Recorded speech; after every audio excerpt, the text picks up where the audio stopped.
come in and have a seat. He'll be right in. You need coffee or anything? I'm gonna go get him some food, he hasn't Okay. had anything, so. Joe, I'm just gonna search you, man. Make sure, can you unzip that, or do you just want me to pat you down on the outside? I mean, I'm kind of cold, so... Well, don't take it off, don't take it Are off. your hands warm? Okay. Yeah, man. Despite the seemingly cordial exchange you just watched, 41-year-old Joseph Ferlazzo is at this point classified as extremely dangerous and unpredictable. And it's no coincidence the biggest officer at the Vermont State Police St. Albans Barracks was chosen to conduct this opening sequence of his interrogation. Long night, huh? Yeah. Any knives on those keys? Oh, you know what, there's like a little baby, Oh, that? I just set that right there. We do this, you know, we always make sure anybody that comes in here doesn't have any knives or anything on them. Is that your wallet? Yeah. You set that there for me. We're just always, you know, hyper vigilant about everything. Yeah. So here, have a seat, make yourself comfortable. I think Amy said she's gonna get you some food. You said you were hungry? Yeah. Okay, we'll work on Let's that. see what we can get you. Thanks. You, what were you doing? Just going to the gas station? Yeah. She found you? Yeah. No way. Were you on the side of the road? Yeah, I was walking to the gas station. Chilling, huh? How you do this thing?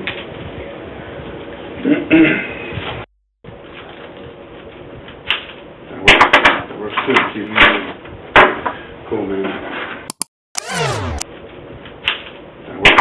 Imagine for a moment being told to go into a room with a man who just viciously murdered his wife, but act as if he has done nothing wrong, as though he were a harmless stranger in need of assistance. Your outward demeanor must show no judgment, no suspicion, and certainly no fear. While maintaining such an artificial calm in front of such an unpredictable threat, many people would jump at the sudden clatter of metal from his pocket knife being tossed across the table. And while this officer reveals the smallest crack in composure from the sheer abruptness of it, he immediately blends into the moment and maintains the desired atmosphere. That works too. Keep moving.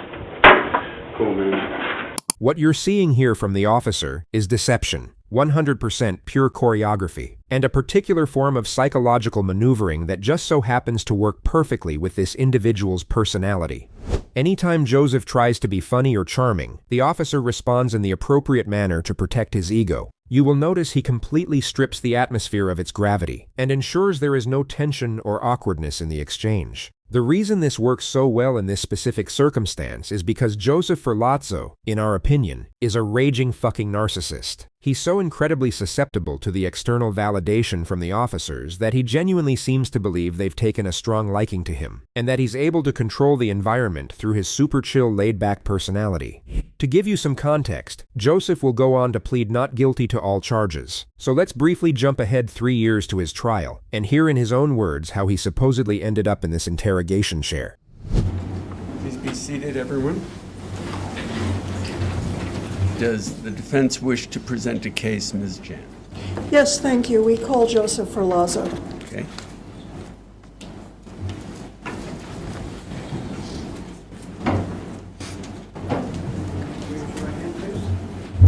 Solemnly affirm that the evidence you shall give relative to the cause now under consideration.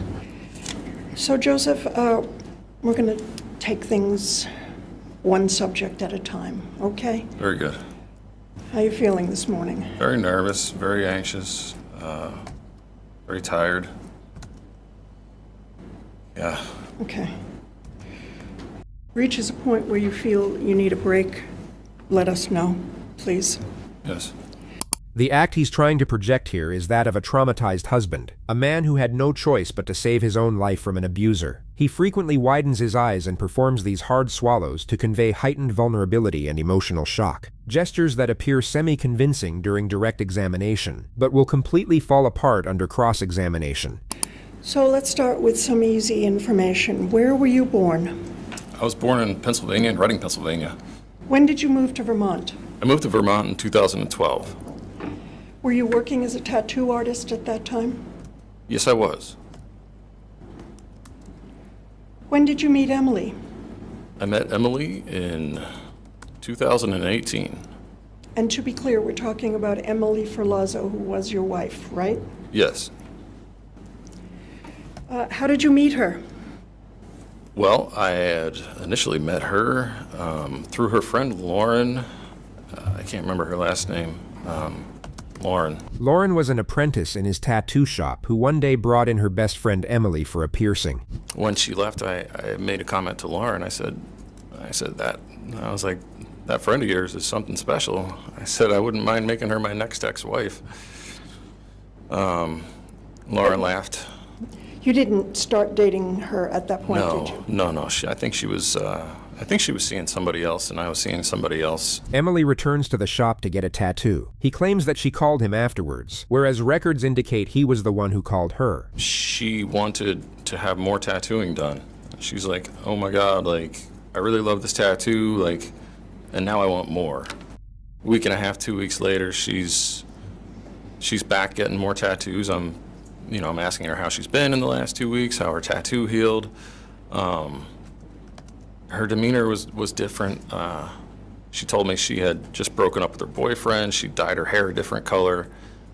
She was extremely flirty, and I was receptive to that. I was like, wow, like, you really seem like pretty open today. Like, and I asked her if she wanted to go have a motorcycle ride and see a tour of some of Vermont. And did she? Yes, she did. Yes, we took a motorcycle ride that evening. So after that night, when did you see Lauren, I keep saying Lauren, Emily next? The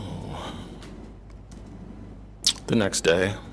They hung out every day for the rest of the summer and eventually got married in October. So you were happy? I was happy. And did she seem to be happy? Yes, she was. And during these first few months of your relationship, what I've already asked you, you said it was euphoric and you were both happy, right? Yes, that's right. What's the matter? You're looking a little... Yeah, I'm feeling very emotional right now. What's bothering you? I miss her. Let me know when you're ready to start again. I'm okay. You're okay? I'm okay. He claims the first several months of the marriage were happy, before things started going downhill. It led to, it led to violence and explain what you mean like by physical abuse started coming into our relationship. The only evidence of physical abuse in their relationship was of him abusing her, which colleagues in their work circles had suspected was going on. Where she would go through my phone and then respond by beating on me. Was she saying anything to you while this was happening? Yeah, just really, she was really angry, so, you're a fucking asshole. I don't want to, do I have to swear? Do I have to quote? I want you to say what she said. Yeah, okay. Yeah, she would say, you're a fucking asshole. I can't believe you're still fucking talking to this bitch. And it was a friend of mine that I'd known for years, and I told her that I would stop being physical with this friend and that our relationship wasn't going to dissolve because we were friends since 2014. Like, was she angry? Yes, she was. Yes, she was very angry. Yes, she was assaulting me. So she was verbally angry. Yes. And physically. Yes, ma'am. Hitting you. Yes, physically. And did you ever hit her back? No, ma'am. You never contacted the police about any of the times that she assaulted you. The technical term for what you're seeing here is called drawing the sting. It's when the defense raises a damaging issue themselves before the prosecution can exploit it. And Joseph here seems to have practiced this one in the mirror a few times. No, it's not their business. Not their business. That's a motto that you live your life by, isn't it? I'm an independent person. I'm a very private person. I don't want to dump my crap on other people. They then got a dog, bought a camper van, and went to Bolton, Vermont for their 1-year wedding anniversary. This was our first like road trip as a family. So it's very exciting. Okay. Yeah. And Emily too, she was in a good mood? Yeah, she was super excited to take Rosie out, and she was stoked to meet Nikki and Ariel. Nikki is his sister, and Ariel is her boyfriend, who they were meeting up with for the anniversary. The first night they got there, while alone together in the camper van, he claims Emily started becoming combative, saying the anniversary idea was terrible and the camper van was stupid. So I was like, yo, like, maybe just like pour yourself a drink and relax. He then takes the dog out for a walk and brings his handgun with him. It has tritium sights on it, so you can see in the dark. And that was, I had seen some, what I believe to be coyote. I like shown a flashlight and I saw a couple sets of eyes in the dark, so Remington's a pretty small dog. And I just wanted to be able to protect her. Magnificent valor. When he gets back into the camper van, he claims Emily starts berating him about the candles he lit earlier being too bright. And I said, it's not that bright, like, you could always just roll over. She got up and ran at me and grabbed one of the candles. He claims that she begins attacking him with a candlestick. Where? She hit me in, like, my neck and head and in my arms. I was, like, blocking. I had to restrain her. I had to, like, physically grab her by her arms and, like, hold her arms down. And she kept kicking. She actually kicked Remy. He says that he manages to push her onto the side of the bed and she calms down. I told her that, that we're not your punching bags. And You said what? I told her that we weren't her punching bags. We weren't. She kicked Remy. For the record, Emily adored animals, and this statement was deemed extremely implausible by her peers. Joseph, on the other hand, was accused by his ex-girlfriend of kicking her dog on 2 separate occasions. And she was kicking me and punching me, and I pushed her back, and I told Remy, I was like, yo, we're gonna take a walk. After the second walk, he gets back into the camper van, drinks a vodka and Coke, then starts getting into his side of the bed. So I was climbing over her, and she shouted, fuck off. And she, like, threw an elbow at me, and elbowed me in my groin. And I said, no more hitting. And so we had like a bunch of throw pillows that we, like, lined around the bed, like the top of the bed where we slept. So one of the throw pillows was right there, and I swatted her with the throw pillow, and I said, stop hitting. Please remember these next 17 seconds, which we're calling the phony fugue state. He tries to present a foggy, dissociated moment of recollection, with long pauses, forced ums, and a vacant stare. But it's pure performance, and we know it's performance because he'll completely contradict this manner of recollection during cross-examination. And that's when it happened. What happened? She said, that's it, you're dead.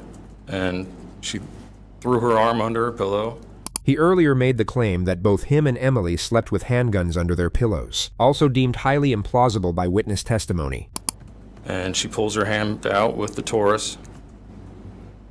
And How were you feeling? I was feeling horrified. Just Were like, you afraid? I was terrified. Like, there was as soon as I saw that, like, I just felt like this, like, wave of heat, like, just like red hot. And she started, like, pushing her body up in an instant, and I'm like, no. And like, I don't know, like, she wasn't stopping. And I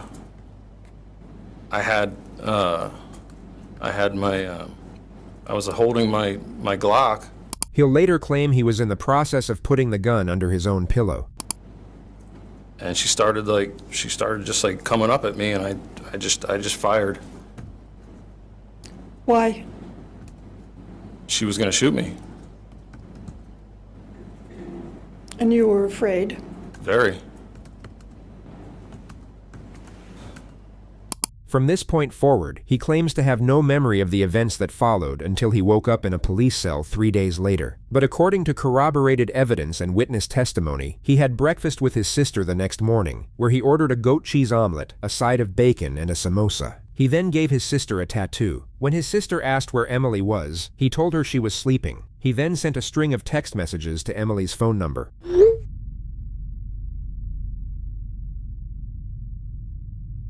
The next day, he went to a bonfire party, where he was seen taking bong hits and doing keggers. Later that same evening, he would send Emily another series of text messages.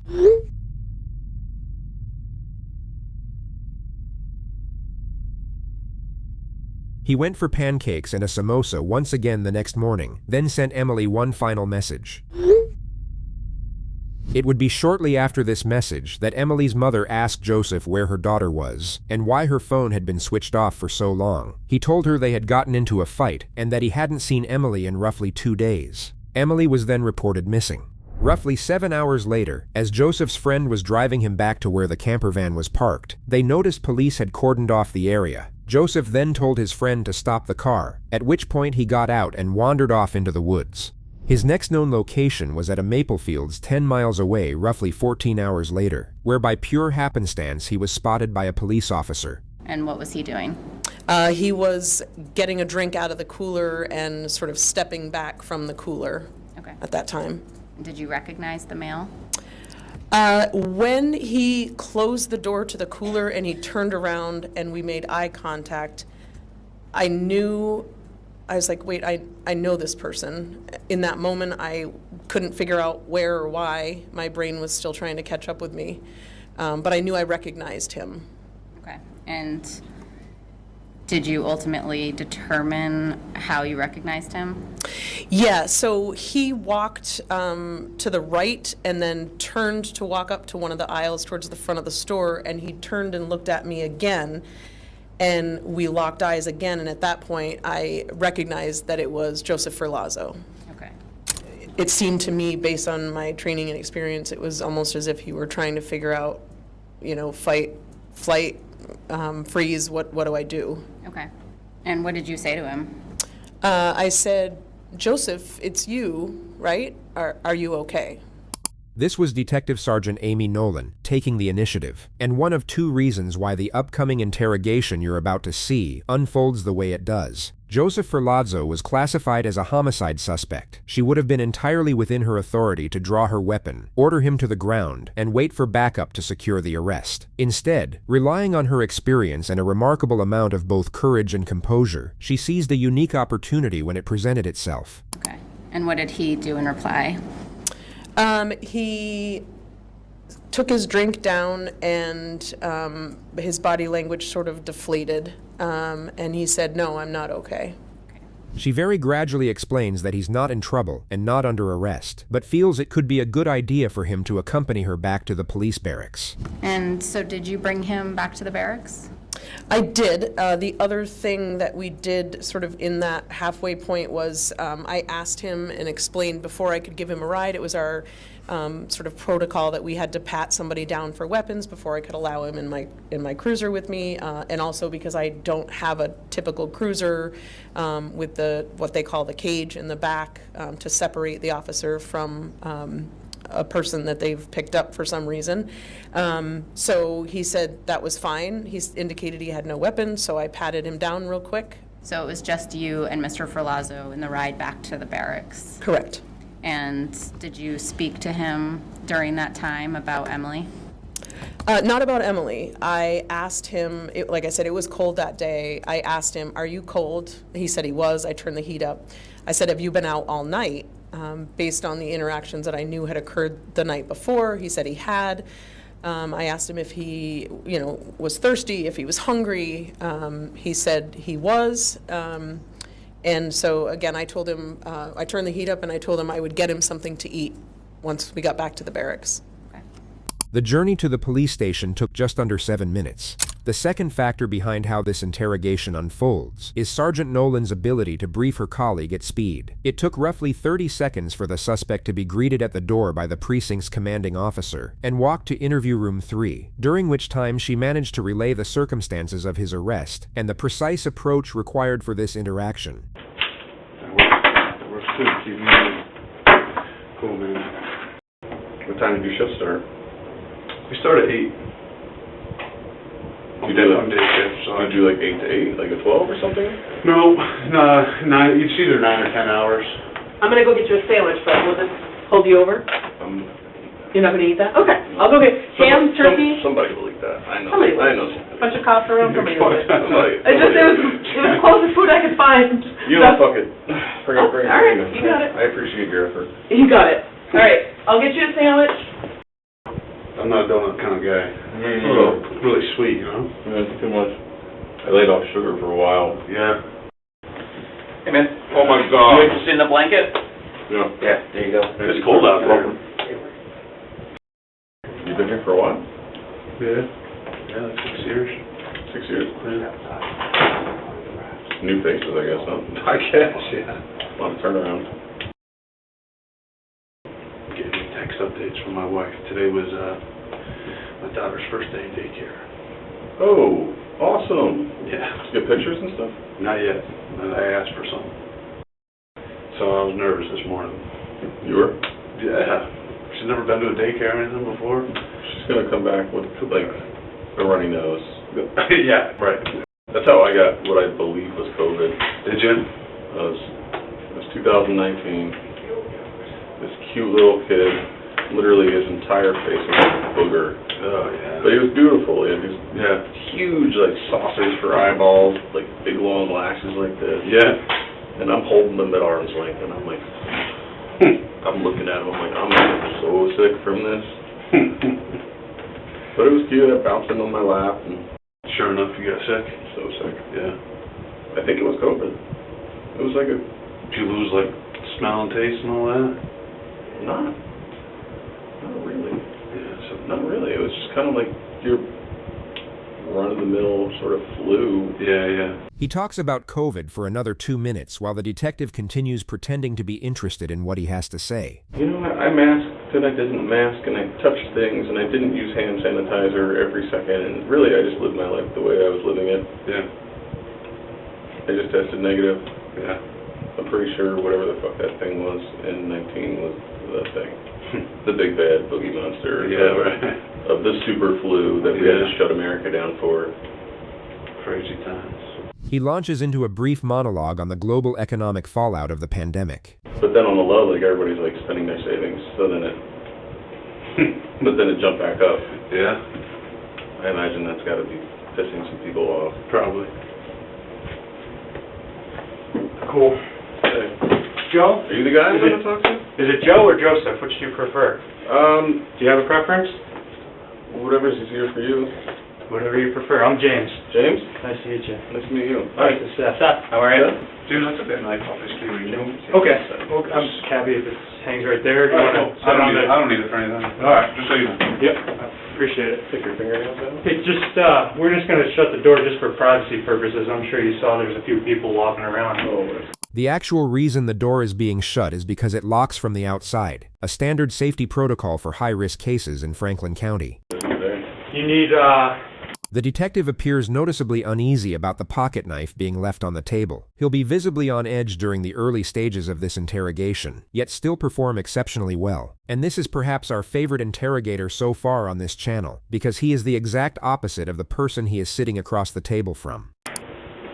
do you need anything? I see you got water. Somebody got you some food? yeah, I'm good. Okay. I'm good.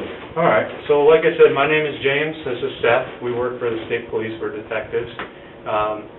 We've been trying to get up to speed on what's going on today, and it's our understanding that you might be able to help us kind of understand a few things. We are happy to listen. Our ultimate goal is to find Emily, and we're hoping that you can help us with that. Before we get going, I just want to be fair to you. Obviously, we're here in a state police barracks, right? And I just said we're the state police. So I just want to make sure that you're aware of the rights that you have. So I'll read these to you. We're here in St. Albans, Vermont. All right. Well, why don't we, I think what would be helpful for me is just have you start from the beginning of what happened, and start from the beginning, and we'll listen. And then, maybe at the end we'll have a few questions, but we'll go from there. Is that fair? Yeah. All right, so I'll turn it over to you. So, kind of what happened?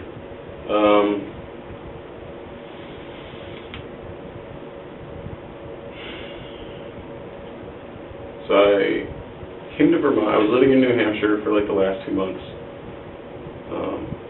with my wife and her family. And I came to Vermont. We were supposed to have like a weekend away, like vacation, do some camping, like have some fun.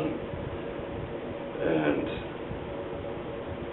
like as soon as I like put the vehicle in park, like my wife went completely berserk, like completely psychotic. And I shot her as a result of that. And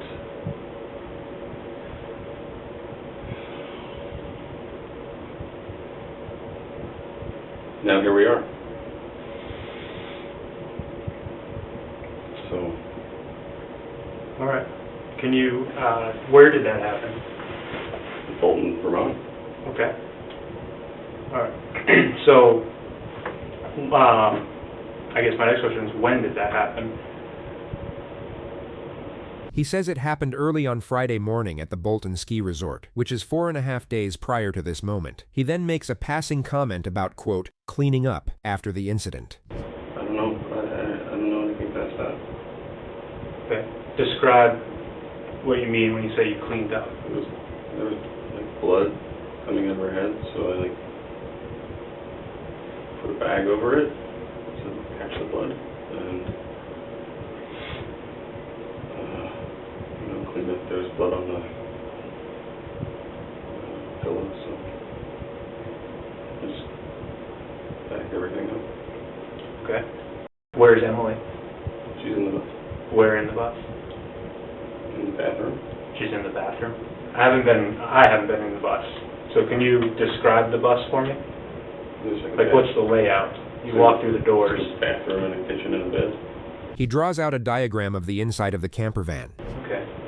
And so after you kind of clean up and you put Emily in the bathroom, what do you do?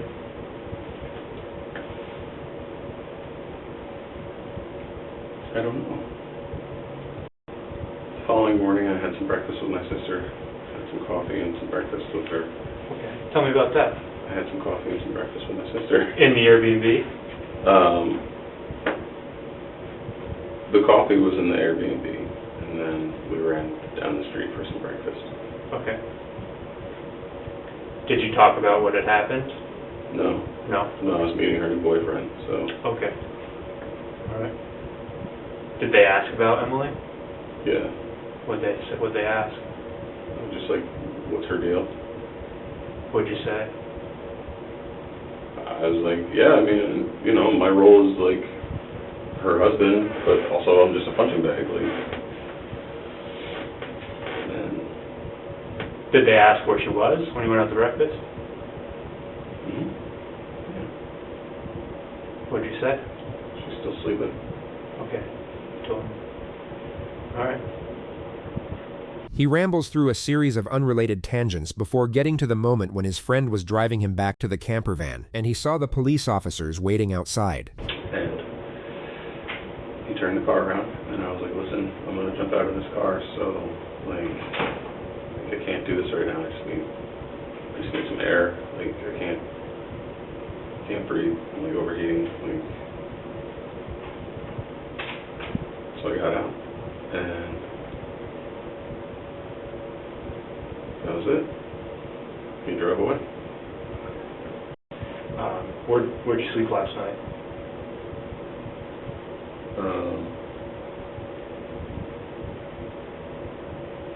I found a tarp and just rolled myself up under a rock.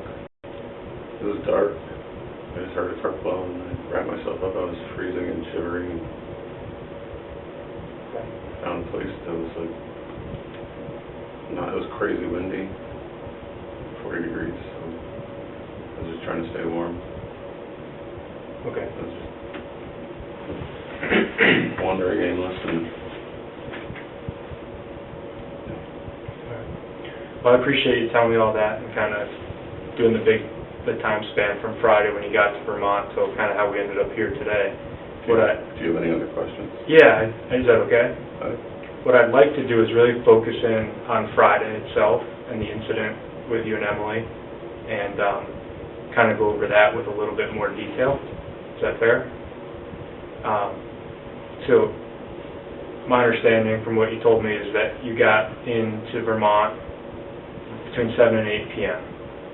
The initial release of the interrogation footage cuts out at this moment. What we know is that they decided to take a break, and Joseph went to use the bathroom. The footage resumes 13 minutes later. Joseph's demeanor while outside the interrogation room was reportedly bizarre, which officers later described as a feigned mild panic attack, noting that he appeared to be forcing a state of vulnerability as a way of presenting himself as the victim. You'll see remnants of it as he now interacts with the officer who escorted him to the bathroom. Anything else? You good? Some company? Yeah, I'll stand right here. Absolutely. Can you come sit? Yeah, Yeah? I'll sit with you. What's your name? I'm Sam. Sam? Yeah, Nice to meet you. I'm Joseph. nice to meet you. Are you the individual that sort of comes in during the breaks and sits with Mr. Ferlazzo? Yes, I am. Yeah, I'll sit with you. Thank you. No problem.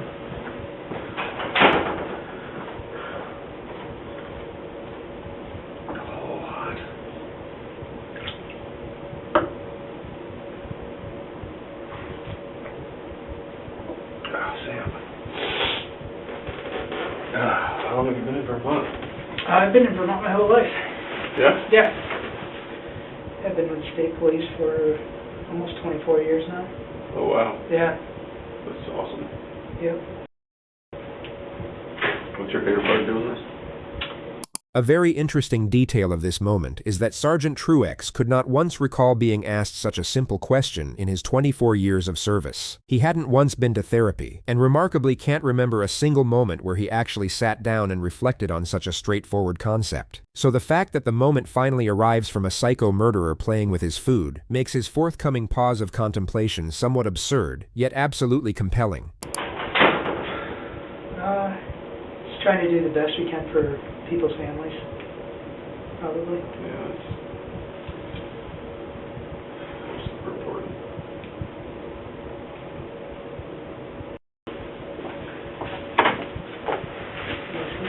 Turkey sandwich? Yes, sir. Let me grab you a couple of napkin or something? I'll go grab some. You don't eat carbs, do you? Yeah. You took all the bread off. I noticed that. Make Smart a man. little lettuce wrap. Do what you gotta do, right? Well, I mean, if I'm not burning the calories, why would I put them in? All right. They ease back into it by asking him non-threatening questions, mainly about his travel patterns in the days following the incident. Yeah, I think I stopped at that gas station right there and just got right on 89. Yeah. What was the plan with Emily's body? Like, if the police hadn't shown up last night at the bus, what was your plan?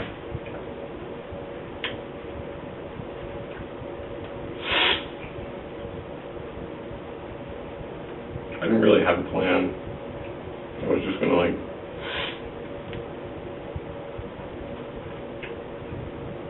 take it into the woods and drop it off. Where? I don't know. Like I said, I had no plan. I was just gonna take it into the woods and drop it off. Did you use your phone at all to, like, search anything? Relate, like were you like, what do I do? That kind of thing? Did you do any, like, Google searches or Safari searches about what you should do? No. Didn't look up anything? No. Okay. Just asking. Yeah, no, Trying to make sure. That's a normal question. Did you use your phone to search anything this past weekend related to what happened on Friday? Mm-hmm. No? No, I didn't have any questions. Okay. I didn't. Nothing that I was like, ooh, I wonder what the other humans do. Like, When you said earlier that you put the bag over Emily's head, did you just put it over her head or like her whole body in a bag? Now her body's bagged up. Her whole body's bagged up? Describe that to me. So,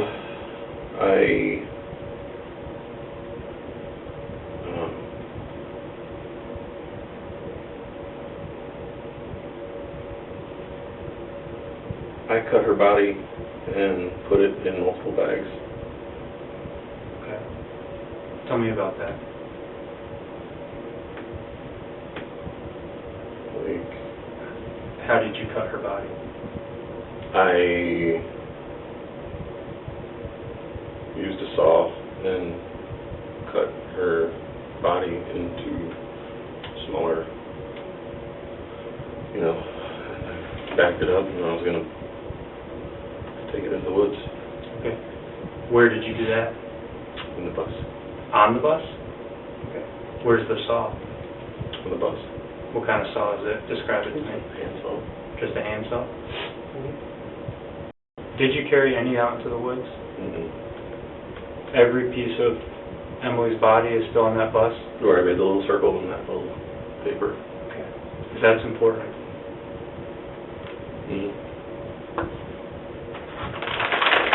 Yeah. Sorry guys, I know this is probably not an awesome way to have your day go. Well, those are the, those are the details that I was talking about that are important for us to know. Yeah.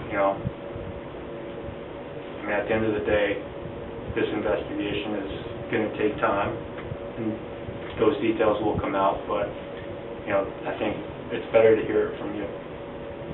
So, with that being said, what else haven't we talked about that is important for us to know about what happens to Emily? That's it, we talked about all of it. That's all of it? I don't know what else to tell you, Okay. So I think we're going to step out for a minute. Do you need more coffee or water or anything? No, I have both. You have both? You have to use the bathroom? No. Okay. I think those are your chips. No, you can eat them. I don't eat chips. Oh, you don't? Oh, hell no. Starches. You don't eat any starch? Does it play games with your stomach, or you just No. don't need it? No, if I was going to go hiking, maybe, if I needed it, but I'm sitting here, not doing anything. Okay.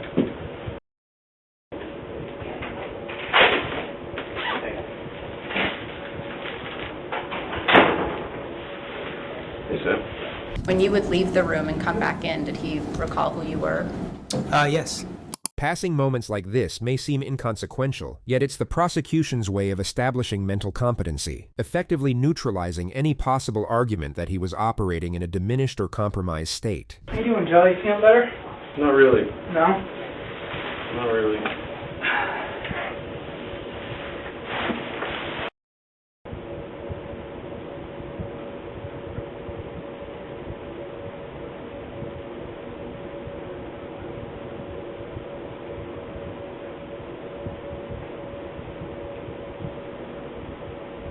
So past this part, how much do you know about the next part? Like in general, or? Yeah. So every case is a little bit different. First of all, the other detectives are going to want to make sure that what you're saying is true. And Emily's on the bus. You have cigarettes? I have them right here. Oh, thanks. That's first and foremost. Yeah. We're going to verify some stuff, and then, Yeah. Cigarette time. Yeah. You want one? Oh my fuck. That's what I heard. Jesus. The conversation was reportedly casual as they went out for a cigarette. Something else that kind of comes to mind, having this open conversation, I might as well ask, is Ask me anything. Before this investigator went outside with Joseph for a cigarette, he was briefed on some additional details. One of them was that almost 12 years to the date, Joseph's stepmother was stabbed to death in her own home. The case was never solved. They also discovered that in addition to shooting his wife twice, he stabbed her 18 times. Is this the first time that something like this has happened? Yeah. Yeah.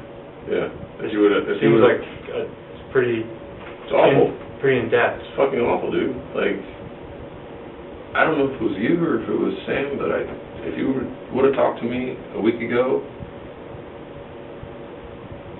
it would've been on the top of the list of things that I would never do. But it was such a fucking brutal week. Like nonstop, like morning to night. Emily was upset because the location he chose for their one-year anniversary was the exact location his ex-girlfriend was staying, and that's what he's currently talking about. And I don't know what the hell happened. It was just like a complete change. All right. Well, why don't we go see where they're Yeah, at? and, let me just put your name in here, okay? So it's Joseph, right? Yep. Joe, so this is Amy? I met him. We met. Oh, okay. So Amy's... What do you need from me? Amy's gonna take your pictures. They first take pictures of his face, hands, and clothing. Okay, so I'm not going to do swabs of your hands, but, all right, so I have not watched your interview, but my understanding is that there was some kind of physical altercation with you and Emily, and that you may have been struck, hit, kicked, something like that. Right. Will you consent to me taking photographs of you without clothing on? And if you're not comfortable with it being me, I can have Robbie do it, to see if there's any bruising on you. I mean, we can get, like, I could do chest and maybe legs, do you have underwear on? Do it. What the hell did we just watch? I mean, we can get, like, I could do chest and maybe legs, do you have underwear on? Do it. Our personal take on what he's doing here must have something to do with Sergeant Nolan's tactical display of approachability during their encounter, something that Mr. Ferlazzo has catastrophically misread, and maybe feels he can use to his advantage in this situation somehow, or perhaps just deepen whatever distorted sense of self this is feeding into. Whatever the case, it's just so excruciatingly embarrassing that we almost didn't put it in this video. If you're willing to let me, as part of the consent, to do photographs of your body as well? Okay. Not a single bruise or scratch was discovered on his body, not one, though he was sure to point out some ever so slightly reddish marks on parts of his skin that he could have got from sleeping out in the woods, or perhaps a moderately hot shower. The moment he was finally informed that he was under arrest and going to jail was regrettably not captured on video. As mentioned before, the initial release of this footage came partially redacted, but you can rest assured that it will all come full circle before this video concludes. Okay. All right, you're all set. Thank you.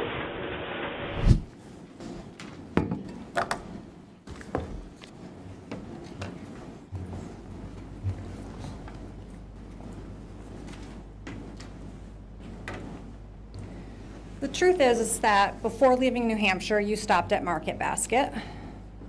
The Market Basket supermarket was where he went to buy the tools to dispose of Emily's body, a moment beyond what he's now claiming to remember, and you'll notice how incredibly attuned he is to the challenges directed toward this assertion. His claim of having no recollection beyond a certain moment is designed to support the idea that he entered some kind of fugue state brought on by shock, suggesting that in his right mind, he would never have dismembered his wife or attempted to bury her in the woods. It's also the explanation he leans on for why he failed to clearly articulate during his interrogation how gravely his life was in danger, the key detail of his self-defense claim. Right? I did see that, yes. That's the truth. I saw that on the PowerPoint. And it's the truth. I don't remember it, but yes. And you spent $60.43 at Market Basket? Is that what happened? I don't remember sending the text, but you have it there in front of you, so.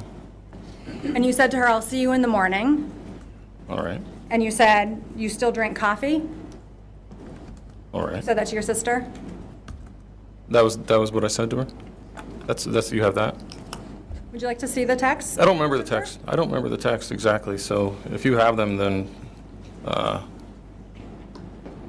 Do you want to see them? I mean, I don't have to. If you're gonna read them to me, then we can do it this way, or. So you've testified that Emily was mad when you got to Bolton. She was angry. A detail mentioned by several people in the courtroom who knew Ferlazzo personally was that parts of his speech and articulation had noticeably changed during this testimony, especially the word yes. The way you'll hear him say this word isn't how he usually spoke. So Emily's mad at you. You guys argue, is that correct? Yes. And she's rebuffing you. Yes. She doesn't want to dance. No. She doesn't want the candles on. Correct. She just wants to go to bed. She didn't say anything to me. She went and laid down in the bed. Yes. She's facing outward, scrolling on her phone. Yes. You're sitting down on the couch, correct? When? When Emily's saying these hurtful things to you. You're sitting on the couch. No. You're in the bed. No. You're standing in the aisle. Yeah, I was doing some, You're yoga dancing. yes, that's correct. You light some candles, Yes, and Emily doesn't like the candlelight. that's correct. And she tells you to put them out. That's also correct. And you don't put them out. No, I don't. And she gets up and she grabs one of these candles. Yes. These big Yankee candles. Yes. Glass. Yes, ma'am. Heavy. Very. And she starts hitting you in the head with it. Yes, ma'am. And in the body. Yes, ma'am. And you're able to grab onto her and get the candle away from her. That's correct. And that is over. She goes and lays back down. Yes. When you came in, she was in the bed. Yes. And you are trying to relax, Yes. trying to enjoy your vacation, Yes. and you make a decision, What decision? the decision that you need to stop this. I was having some drinks and smoking. You decided, enough is enough, I'm going to put an end to this. No. You got up. During direct examination, he had a 1,000-yard worried stare as if lost in reflection. Here, he almost continuously glares at the prosecutor, perhaps thinking that projecting this abrasive display of confidence will render him more credible. The issue is that during direct he presented himself as a broken husband who struggled to recall anything closely connected to the incident. Yet now he's steely-eyed and steadfast. You could argue that the change in questioning style caused the shift in his energy, but it's the extent of the shift and the complete disappearance of the emotional fragility he displayed earlier that makes the argument he is being deceptive. And just to be clear, I believe he's being 100% fraudulent in both these instances. His true self is still an enigma that I doubt has appeared once in this video. You got up from the couch where you were having your drink. I wasn't on the couch. You told the police that you got up. I don't remember talking to the police. You heard yourself tell the police that you got up. I saw a video. And you heard yourself tell the police that you got up. I saw the video. And you got your Glock. Are we talking about the video? And when you realized that you had just shot your wife, you didn't call 911. No. You didn't go and get your sister. No. You told the police that you put her wallet in a bag. I don't remember talking to the police. I understand that, Mr. Ferlazzo, but you've listened to the video and you've heard your words. So you told the police that you put her wallet in a bag, correct? I did see the video. And you heard you utter the words, "I put her wallet in a bag." I don't remember that. You heard Oh, yourself the say video those on the video? Yes. I saw the video, yeah. And you heard yourself say, "I put her wallet in a bag." Yes, I did. You're able to give her that tattoo and successfully give her that tattoo. Still, Still. no memory. Mr. Ferlazzo, that is your contact information, right? What do we got here? You did remember what day of the week it was when you were meeting with James and Seth. From the video? This is my favorite moment of cross-examination. He's about to make eye contact with the prosecutor, and something about how she responds, and perhaps how she looks at him, will shake his feigned exterior just that little bit. From reality.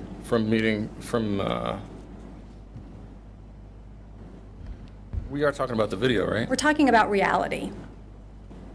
Okay. So, Mr. Ferlazzo, we can agree that you lie. Yes, I have lied to people. You're lying today. About? Everything. I'm sitting here giving you my recall of what I have to work with. No questions. So as you heard earlier, multiple segments of Joseph's interrogation were redacted before the footage made its way onto social media. Yet the prosecution made certain the jury viewed it in its entirety. What you're about to watch is, in our opinion, the result of a potent mix of sleep deprivation, mental exhaustion, and an extraordinary lack of situational awareness, very likely enhanced by the calibrated framing that occurred during the opening sequence of his apprehension. He had spent the entire night freezing in the woods, likely terrified and in a state of panic, after coming down off a 3-day bender of drugs and alcohol. Then, while at his most depleted, he was met by a figure of authority who offered him warmth and understanding, followed by another reassuring encounter where the rapport seemed effortless and disarming. The focus of the moment was subtly shifted away from the horror of what he had done, onto his own inflated sense of worth and self-pity, followed by a continuous process of positive affirmations and ego reinforcement, all of which forged the environment and the oncoming result that occurred in the 3 previously redacted segments of footage you are about to watch. How does that turn into, I heard you say that you shot her, so explain how that incident continued.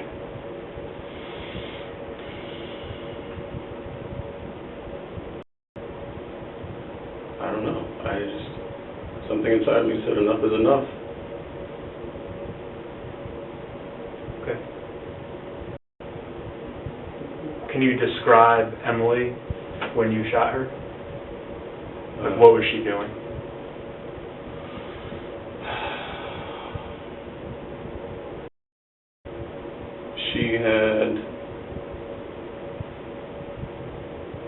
She had stopped fighting, and she had gone and laid down, and I went and jumped on top of her.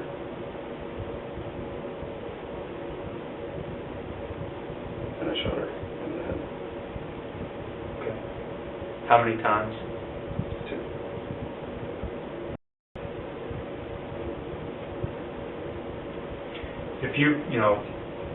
If you could talk to Emily's parents, is there anything that you would say? I mean, clearly I would apologize for being such a shit. But What about Emily? Huh? What about Emily? What would you say to Emily?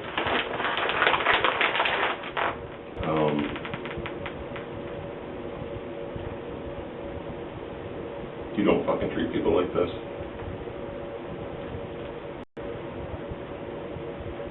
I can tell you that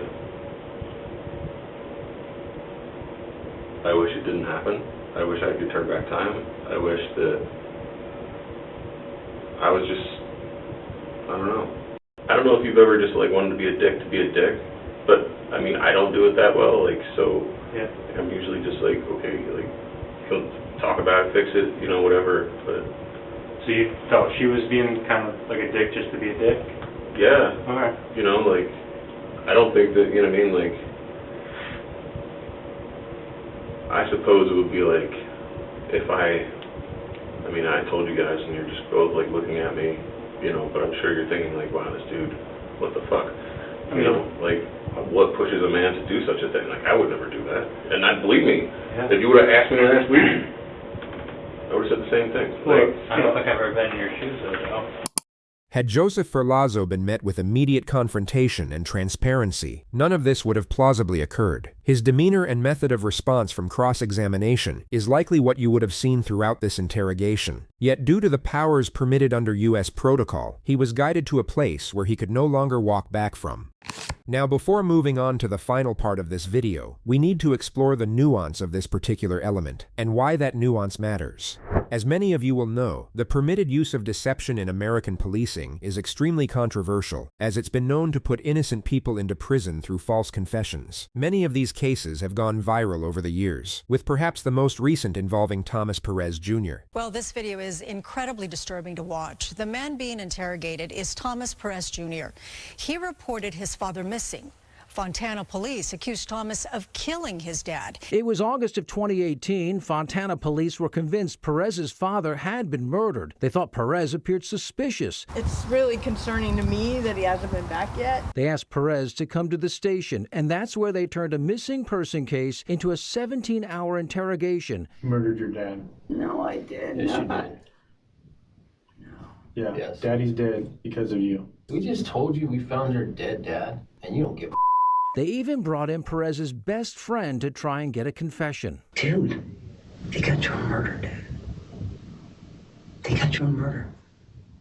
Impossible. When that didn't work, detectives brought in Perez's dog. You killed him, and he's dead. And your dog is sitting here looking at you, knowing that you killed your dad. Did you stab him? I didn't think that I did. But if you did, where would you have stabbed him? It might have been the belly. They learned that Tom's father was alive and well and was at LAX airport ready to take a flight to go visit his sister.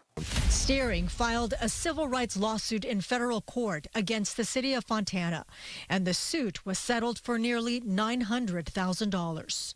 Now, while both of these cases fall under the umbrella category of deception, you may have noticed they were starkly different in nature. One consisted of the futility technique and maximization. The inevitability of outcome was imposed to such an extent that it caused the subject to have an emotional crisis, while the other consisted of rapport development and minimization. There was no applied pressure nor manufactured sense of urgency, and the subject was given the space to construct his own perception of the situation, then full flexibility in how he chose to respond. One worked through fear and coercion, the other through guile and manipulation. But more importantly, one can cause considerable harm to the innocent, while the other presents a far lower risk of doing so. And as you've seen throughout this video, it can be somewhat effective when used correctly.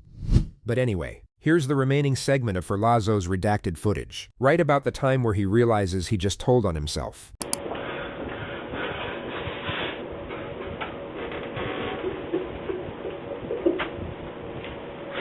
I gotta pee.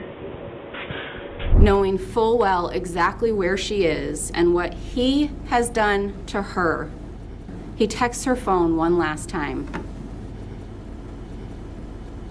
You're an asshole. I don't deserve this shit. Ms. Adams told you in the state's opening statement that this case and this crime is about ego. Mr. Ferlazzo's ego. And Mr. Ferlazzo's nearly 42-year-old ego being unable to accept his 22-year-old wife disrespecting him. An ego so inflated that after killing her, taking her life because he didn't like the things she was saying to him, because she didn't want to be with him anymore, he calls her an asshole. He tells her that he doesn't deserve this. The state submits that it is Emily, and only Emily, that did not deserve this. How do you find Mr. Ferlazzo on the count of first-degree murder, guilty or not guilty? Ms. Jantz, would you like us to poll? I would. And Mr. Zago, is that your verdict? His reaction wasn't recorded as his term was read out, but Joseph Ferlazzo was sentenced to 45 years to life in prison, a punishment many have argued was unexpectedly lenient. He was subsequently investigated for the cold case murder of his stepmother. No charges have since been filed, and the case remains open to this day.